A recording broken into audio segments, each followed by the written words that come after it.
can I help with the dishes? You relax. I'll just put them in the machine.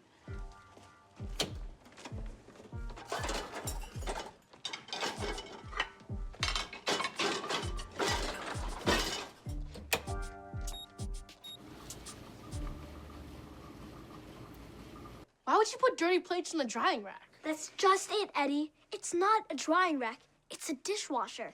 You mean the thing we put our dishes in after we wash them in the sink?